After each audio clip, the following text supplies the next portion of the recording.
का पहिया तेजी से घूम रहा था। शालिनी इस बात से परेशान थी कि अब तक उसे आयशा के बारे में कोई जानकारी नहीं मिली थी। शालिनी ने नायडू से कहा, क्या कर रहे हैं आपके पुलिस वाले? इतने बड़े सीबीआई चीफ होने के बाद भी एक लड़की को नहीं ढूंढ पाए अब तक? नायडू ने शालिनी को उंगली दिखाते हुए कहा, पुलिस वालों को काम करने का तरीका मत सिखाओ। शालिनी ने नायडू की आंखों से आंख मिलाते हुए कहा, आप भूल रहे हैं मैं भी एक पुलिस वाली हूँ। मुजरिम को पकड़ने की कार्यवाही मुझे भी आती है। अब अगर हम अपने अहम को साइड में रखकर आयशा पे ध्यान देंगे तो शायद उसे जल्दी पकड़ पाएंगे। नायडू ने पीछे हटते हुए शालिनी के सामने पुलिस का वॉकी टॉकी फेंका और कहा, तो ठीक है, इतना ही तेज दिमाग है तुम्हारा तो ये लो फोन, जिसे जो इंस्ट्रक्शंस देना है दो और आयशा को ढूंढ कर दिखाओ। तुम्हें अब कोई नहीं रुकेगा, मैं भी नहीं। नायडू गुस्से में अपने ऑफिस से बाहर चला गया। शालिनी की योजना काम कर गई थी। यही तो वो चाहती थी, नायडू के अहम को ठेस पहुंचाकर कार्यवाही अपने कंट्रोल में लेना। नायडू के बाहर जाते ही शालिनी ने ठंडे दिमाग से सोचा कि आखिर आयशा एक अकेली लड़की कच्छ तक कैसे जाएगी। और तभी शालिनी को याद आया आर्यन, जो आयशा को पहले भी कच्छ लेकर जा चुका था। शालिनी ने तुरंत फोन उठाकर पुलिस की एक टीम को आर्यन के पते पर रवाना किया। अगर शालिनी का शक सही निकला तो आयशा किसी भी हाल में शहर छोड़कर जा नहीं पाएगी। आर्यन के घर में बैठी आयशा राहुल से मिलने के लिए बेचैन हो रही थी। मास्टर ने राहुल की बेवफाई की वजह उस पत्थर को बताया था, जिससे राहुल के लिए आयशा के मन में गुस्सा थोड़ा कम तो हुआ था, पर अभी भी वो दिल और दिमाग की जंग में फंसी हुई थी। एक तरफ उसका दिल अब भी राहुल पर भरोसा करना चाहता था, वहीं उसका दिमाग बार बार यही याद दिला रहा था कि कहीं राहुल ने जानबूझकर तो वो शादी नहीं की। जज्बातों के दो राहे पर खड़ी आयशा का सर दर्द से फटा जा रहा था।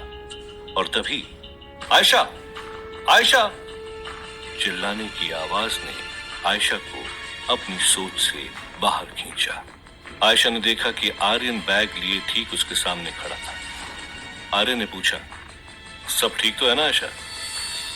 आयशा ने गहरी सांस लेते हुए कहा, हाँ सब ठीक है। आर्यन ने अपनी कार की चाबी का गुच्छा हवा में उछालते हुए कहा, तो चलो पता लगाते हैं तुम्हारी प्यार की बेवफाई का कारण। अपनी आंखों से राहुल को शादी करते हुए देखने के बाद भी आयशा के दिल में एक उम्मीद थी कि मेरा राहुल बेवफा नहीं हो सकता। इसी सच का पता लगाने आयशा आर्यन के पीछे पीछे उसके नीले रंग की कार में बैठ गई थी। आयशा इस बात से अनजान थी कि राहुल का सामना करने से पहले उसे मुंबई पुलिस का सामना करना था। शालिनी के आदेश पर पुलिस की एक टीम जोर जोर से सायरन बजाते हुए आर्यन के घर की तरफ निकल चुकी थी। इस टीम का नेतृत्व करने वाला पुलिस इंस्पेक्टर हर एक पल की जानकारी शालिनी को दे रहा था। शालिनी ने उसे कड़ी हिदायत दी थी कि किसी भी हाल में आयशा का पकड़े जाना जरूरी है। पुलिस इंस्पेक्टर के हाथों में आयशा की वांटेड तस्वीर थी। वो भी समझ नहीं पा रहा था कि इतनी मासूम दिखने वाली लड़की को आखिर पूरी मुंबई पुलिस क्यों ढूंढ रही थी। पर तभी गाड़ी चला रहे कांस्टेबल ने कहा, सर उस आर्यन का घर बस आने ही वाला है। आर्यन भी अपनी गाड़ी स्टार्ट कर निकलने ही वाला था कि तभी उसका फोन बजने लगा। फोन पर लिखा हुआ था माया कॉलिंग। आर्यन हैरान था कि माया इस वक्त उसे फोन क्यों कर रही थी। आर्यन फोन काटने ही वाला था कि तभी आयशा ने कहा, उठा लो फोन, हो सकता है जरूरी हो। आर्यन ने फोन उठाकर बात की तो माया के शब्द सुनकर आर्यन दंग रह गया। उसके हाथ पांव कांपने लगे। आयशा ने आर्यन की घबराहट को देखते हुए पूछा, क्या हुआ आर्यन? फोन पे बात करने के बाद तुम इतने परेशान क्यों लग रहे हो? आर्यन ने डरते हुए कहा, मुंबई पुलिस तुम्हें ढूंढते हुए किसी भी वक्त मेरे घर पर आ सकती है। आयशा भी डर गई थी। पुलिस फोर्स में कई ऐसे ऑफिसर्स थे जो माया के लिए काम करते थे। उन्हीं में से एक माया के खास पुलिस खबरी को आर्यन और माया की डील के बारे में पता था और उसी ने वक्त रहते माया को आर्यन के घर पर पड़ने वाले रेड के बारे में बता दिया था। पर जानकारी मिलने के बाद भी ना तो आयशा और ना ही आर्यन के पास इस स्थिति से निकलने का कोई उपाय था। पुलिस की टीम जैसे ही आर्यन के घर पहुंची तो आर्यन की वही नीले रंग की कार ठीक उनके सामने खड़ी थी। जीप से उतरकर पुलिस वालों ने उस गाड़ी को चारों तरफ से घेर लिया था। पुलिस इंस्पेक्टर ने जैसे ही गाड़ी का दरवाजा खोला तो उसमें कोई नहीं था, पर तभी इंस्पेक्टर की नजर पीछे रखे बैग पर पड़ी। इंस्पेक्टर फोन पर शालिनी को बताता है कि कुछ देर पहले तक वो इसी कार में थे। लगता है आयशा और आर्यन को हमारे आने की टिप मिल गई थी, इसलिए वो भागने में कामयाब हो गए। शालिनी ने गुस्से में फोन जमीन पर फेंका। वो जानती थी कि आयशा को पकड़ने का इससे अच्छा मौका अब और नहीं मिलेगा। आयशा और आर्यन एक मिनी एम्बुलेंस की पिछली सीट पर बैठे हुए थे। ड्राइवर ने पीछे की तरफ पलटकर कहा, देखो मैडम, कितनी आसानी से आपको मुंबई शहर से निकाल कर लिया है। अरे 50,000 के लिए आपको कच्छ क्या देश के किसी भी कोने में छोड़ देंगे। आर्यन ने आयशा से कहा, थैंक गॉड आयशा, अगर वक्त रहते तुम्हारी नजर इस एम्बुलेंस पर पड़ी नहीं होती तो इस वक्त हम दोनों जेल में होते। पर एक बात मेरी समझ में अभी तक नहीं आई, आखिर पुलिस तुम्हें ढूंढ क्यों रही है? आयशा ने कहा, पुलिस नहीं, वो शालिनी है जो नहीं चाहती कि मैं राहुल तक पहुंचूं। वो ऐसा क्यों कर रही है, इसका जवाब बस राहुल ही दे सकता है। आयशा को अंदाजा भी नहीं था कि जिस राहुल से मिलने वो कच्छ जा रही है वो इस वक्त बीएसएफ यानी बॉर्डर सिक्योरिटी फोर्स का कैदी बन चुका था। एक बड़े से कमरे में राहुल की आंखों के सामने तेज रोशनी चल रही थी। रोशनी के हटते ही एक 7 फुट का लंबा फौजी ठीक राहुल के सामने खड़ा नजर आता है। अपने हाथों से राहुल के बालों को खींचते हुए वो पूछता है, बोल, क्या कर रहा था तू देश के बॉर्डर पर? क्यों जाना चाहता है तू उस तरफ? किस आतंकी ग्रुप से जुड़ा हुआ है तो? ये सवाल उस बड़े से खाली कमरे में गूंज रही थी, पर राहुल बिना कुछ कहे बस चुपचाप अपने ऊपर होने वाला टॉर्चर सह रहा था। उस कमरे में राहुल के साथ वो दोनों चंद्रवंशी योद्धा सरिता और लेखा भी थे। लेखा बस राहुल को घूरे जा रही थी। उसे पता था राहुल बाकी 2 चंद्रवंशी की तरह प्रशिक्षित योद्धा नहीं था, फिर भी राहुल ने फौज के सामने चंद्रवंशियों के बारे में कुछ नहीं कहा, ना ही पाकिस्तान जाने के मकसद के बारे में कुछ भी कहा। फौजी ने राहुल से कहा, सुन लौंडे, हरी नाम है हमारा, अच्छे अच्छों को पीट पीट कर लाल कर देते हैं। अगर जित तू अपने परिवार के साथ पाकिस्तान जा रहा था तो वो बता दे, ज्यादा सजा नहीं होगी, पर अगर इसी तरह चुप रहा तो हम तो यही समझेंगे तू एक आतंकवादी है। अब कुछ बोल लेगा भी? राहुल अब भी चुप था। हरी के सब्र का बांध टूट रहा था और तभी दूसरे फौजी ने आकर हरी के कान में कुछ कहा। हरी ने चौंकते हुए कहा, क्या बोल रहा है? ऐसा कैसे हो सकता है? हरी फौरन दूसरे फौजी के साथ बाहर चला गया था। राहुल भी हैरान था, आखिर ऐसी क्या बात पता चल गई थी जिसने हरी को इतना चौंका दिया था।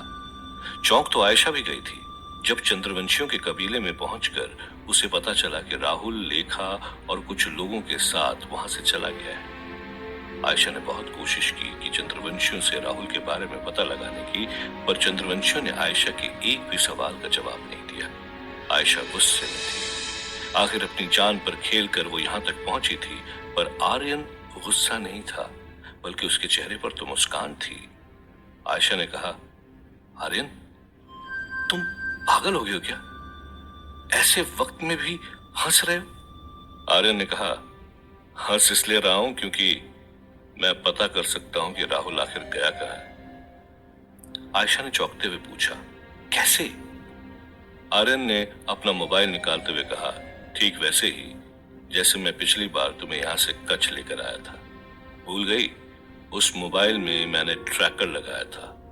अगर वो अभी भी राहुल के पास है तो हम उसे आसानी से ढूंढ सकते हैं। आयशा ने चैन की सांस लेते हुए कहा, ओह आर्यन, तुम जीनियस हो। अब मुझे क्या घूर रहे हो? जल्दी ढूंढो राहुल को। हरी भी बॉर्डर पर पकड़े गए इन 5 लोगों के रिकॉर्ड ढूंढ ही रहा था, पर उसे कुछ नहीं मिला। दूसरे फौजी ने कहा, सर, इन 5 में से 4 लोगों की ना तो कोई आईडी है, ना कोई रिकॉर्ड, ना कोई फिंगरप्रिंट्स। ऐसा लग रहा है जैसे ये अभी अभी पैदा हुए हैं। हरी भी गहरी सोच में गुम था। उसने कहा, और ये 5वां आदमी, इसका कोई रिकॉर्ड मिला? फौजी ने कहा, हाँ सर, इसके फिंगरप्रिंट्स रिकॉर्ड में मिले हैं, हम डिटेल्स निकाल रहे हैं। हरी दोबारा राहुल के चेंबर में आया और बाकी गार्ड्स की तरफ देखते हुए कहा, इन दोनों औरतों को दूसरे कमरे में ले जाओ। ये तीनों आदमी ऐसे नहीं मानेंगे, इनकी अच्छी तरह से खातिरदारी करनी पड़ेगी। टांगो इन्हें उल्टा। जब दोनों चंद्रवंशियों को उल्टा टांगा जा रहा था, एक फौजी राहुल के कपड़ों की तलाशी ले रहा था, जिसमें से आर्यन का दिया हुआ बस वो मोबाइल निकला। वही मोबाइल जिसकी लोकेशन आर्यन ट्रेस कर रहा था। आर्यन के मोबाइल में हिंदुस्तान का नक्शा खुला हुआ था, जो राहुल के मोबाइल की लोकेशन ट्रेस कर रहा था। आयशा बेचैन हुए जा रही थी और तभी नक्शे में कुछ ही दूर पर वो लाल निशान दिखने लगा। आर्यन ने चिल्लाते हुए कहा, यस, मिल गया राहुल। देखा आयशा, मैंने कहा था ना, यूं ढूंढ निकालूंगा उसे।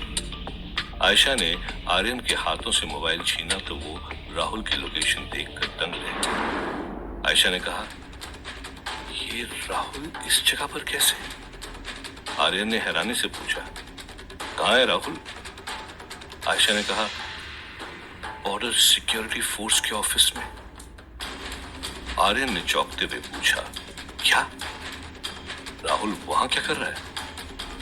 राहुल को भी समझ नहीं आ रहा था कि आर्मी वाले उसे कहां लेकर आए हैं और वो अब कैसे यहां से निकलेगा। राहुल को बस इतना पता था कि अगर वो जल्द ही मोहनजोदारो पहुंचकर इस पत्थर को हमेशा के लिए नष्ट नहीं कर देगा तो मास्टर जरूर इसे पाने में कामयाब हो जाएगा। राहुल ने गहरी सांस लेते हुए उस पत्थर को अपनी मुट्ठी में पकड़ा और तभी हरी की नजर उस पत्थर पर पड़ी। हरी ने राहुल को वो पत्थर उसे देने के लिए कहा, पर राहुल ने पत्थर देने से मना कर दिया। हरी ने पूछा, क्या है इस पत्थर में? कोई सीक्रेट कोड? ला दे मुझे। राहुल ने उस पत्थर को अपनी मुट्ठी में और कस के जकड़ लिया। कोशिश करने के बाद भी जब राहुल ने वो पत्थर देने से मना कर दिया तो हरी के गुस्से का बांध टूट गया। हरी ने राहुल को कुर्सी से बांध दिया और पूरी ताकत से उसके पैरों पर लाठी से वार करने लगा। अपने राजा को पिटता देख दोनों चंद्रवंशी योद्धाओं का खून खौल रहा था और अपने ही राजा के कहने पर दोनों चुप थे। इतना पिटने के बाद भी राहुल ने उस पत्थर को कस के पकड़ा हुआ था। अब तक हरी भी राहुल की बहादुरी पर अचंभा था, और उसके लिए अभी ये जानना जरूरी था कि आखिर इस पत्थर में ऐसा क्या है। हरी बिना कुछ कहे उस कमरे से बाहर चला गया था। राहुल जानता था कि अगर ये पत्थर उससे दूर गया तो मास्टर को पत्थर की लोकेशन के बारे में पता चल सकता है। राहुल किसी भी कीमत पर इस पत्थर को छोड़ना नहीं चाहता था, और तभी कमरे में अचानक से सफेद धुआं भरने लगा। राहुल जोर जोर से खांसने लगा। तभी कमरे का दरवाजा खुला। मास्क पहने हुए हरी कहता है, देखता हूँ बेहोश होने के बाद तू कैसे इस पत्थर को मुट्ठी में दबा पाता है। ये सुनकर राहुल दंग रह गया। वो जोर जोर से चीखने लगा, पर उसकी मदद करने वाला वहां कोई नहीं था, और देखते ही देखते राहुल बेहोश हो गया था। राहुल के बेहोश होते ही उसके हाथ से हरी ने वो पत्थर छीना, जो बिल्कुल मामूली सा पत्थर लग रहा था। हरी ने सोचा इस पत्थर को ना देने के लिए वो इतना पिट रहा था। हरी ने जो सोचा था उसे वो हासिल नहीं हुआ, इसलिए हरी ने उस पत्थर को राहुल की पहुंच से दूर कमरे के बाहर एक प्लेट में रख दिया। और यही हरी की सबसे बड़ी भूल थी, क्योंकि जिसे वो मामूली पत्थर समझ रहा था उसे पाने के लिए मास्टर किसी भी हद तक जाने को तैयार था।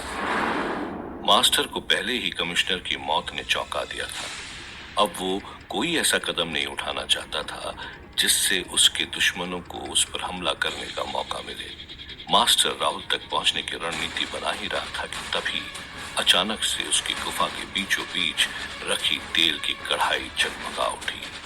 मास्टर ने तेल की कढ़ाई में झांका तो उसे एक प्लेट में रखा वही चांद का टुकड़ा दिखाई दिया। मास्टर ने हंसते हुए कहा,